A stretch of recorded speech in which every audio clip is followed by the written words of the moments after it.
vendredi saint du mois de mars 2018, j'ai sacrifié mes cheveux devant le CGRA, boulevard du roi Albert II, sans encombre ni interruption, entre 8h15 et 9h30. Une centaine de têtes à taille humaine ont été plantées sur le terre-plein pendant qu'Éric Prébosia jouait des requiems sur Casio.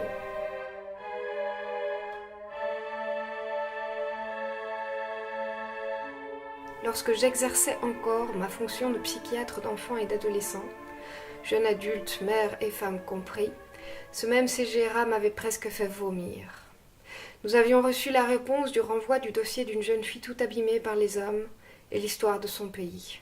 Renvoyée, encore une fois, devant l'Office national des étrangers, à la violence du doute quant à son besoin de protection. La nouvelle n'était pas si mauvaise. On pouvait même se dire que c'était pas mal. D'autres sont renvoyés directement. Certains voient la décision de l'office confirmée, refus d'asile, point à la ligne. Elle, non. On l'avait quand même renvoyée devant l'office et pas devant ses bourreaux.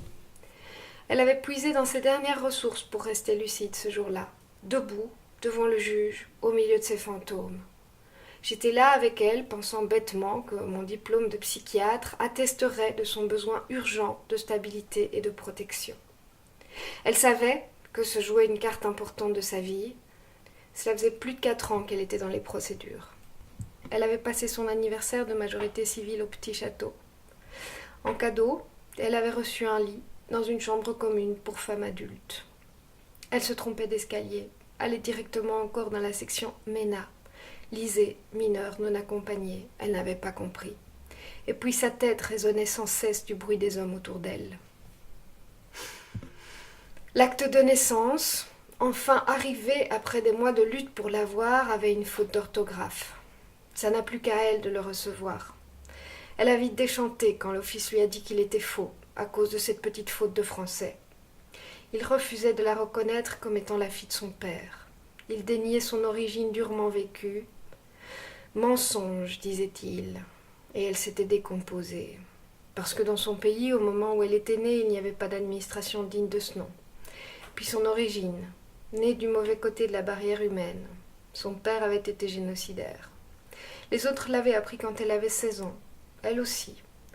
Dans la violence du viol, elle avait su que sa vie, définitivement, devait prendre un autre cours, une autre route pour pouvoir survivre.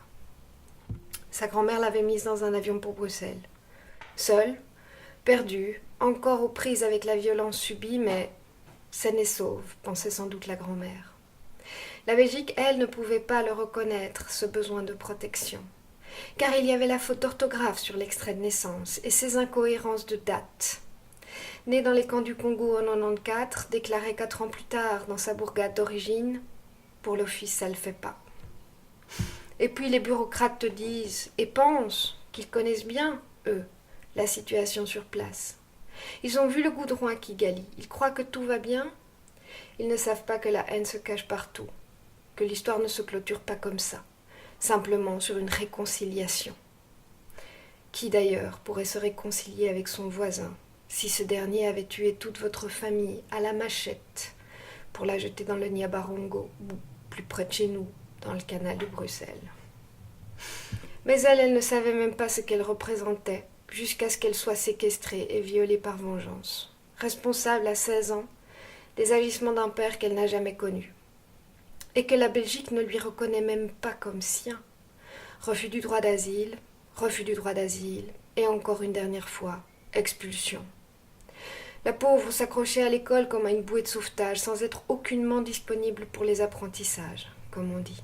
C'est-à-dire qu'elle était un animal traqué, terrorisée par son avenir, occupée, lisée, ordre de quitter le territoire et son passé. Malgré l'avis des professionnels autour d'elle, l'office, souverain, s'en tape complètement. Un médecin m'a même répondu une fois que les guidelines disaient qu'il fallait remettre les gens en présence de ce qui leur fait peur, histoire qu'ils traversent la peur. Ça marche peut-être avec les araignées, mais sans doute pas quand un militaire a décidé de faire de toi sa chose. Il y en a eu d'autres à ma consultation, des femmes perdues, des Tchétchènes poursuivies par la mafia ou les Russes corrompus, des Guinéennes, mutilées, violées, qui se débattent en Belgique avec les procédures et le sida comme effet secondaire d'être née femme, au mauvais endroit, au mauvais moment. Il y a cette maman congolaise qui avait été foutue en l'air par 3 mois, dans une geôle, et à qui l'on avait dit « Ce que vous avez vécu en Angola n'est pas crédible ». Quelle violence pour elle. Personne n'avait même vu qu'il envoyait à une Congolaise un commentaire sur un pays où elle n'avait jamais mis les pieds. C'était sans doute un copier-coller d'une autre demande, avait dit la psychologue en soufflant. Elle avait l'habitude. L'avocate était contente. La décision tombait d'elle-même, puisque la réponse de l'office n'était cette fois pas valable. Mais elle, cette maman, victime de l'hépatite C, de douleurs du corps, du viol, de la séquestration, elle avait peur, un peu plus peur encore qu'avant, de ces gens blancs en costume qui décidaient de son avenir sans l'écouter, qui menaçaient de la renvoyer dans son pays d'origine, quel qu'il soit. Et puis, il y a les autres femmes, les jeunes filles en déroute, avec des histoires à dormir debout, livrées à elles-mêmes, violentées de toutes parts, que personne ne croit, personne n'écoute, personne n'aide. Il faudrait parler pour toutes ces femmes-là. Il faudrait voir que l'on ne puisse plus brûler des villages ou violer des femmes au passage, juste comme ça. Il faudrait veiller à ce que l'être humain se respecte, à travers les autres, à travers toute forme de vie, à travers la différence. Alors à un moment, comme Hannah Arendt n'est toujours pas enseignée partout, elle est seulement lue comme une option dans les facs de philo, alors que, dès l'adolescence, ça pourrait servir à tout le monde. Il ne restait plus qu'à s'adresser à la masse, à la population qui passe, aux kidam, pour tenter de faire passer le message. Quand le totalitarisme s'installe, il abîme tout le monde, vous et moi, yeux bleus, verts ou marrons, peau noire ou blanche, cheveux lisses ou crépus, tout le monde. Un moment vous êtes du bon côté de la barrière, puis cela s'inverse. Victime et bourreau, les rôles se déplacent, la haine s'emmagasine et se recrache. Tête plantée sur pic, noyée ou enterrée sauvagement. Le destin de la haine est toujours le même, massacre, massacre, massacre.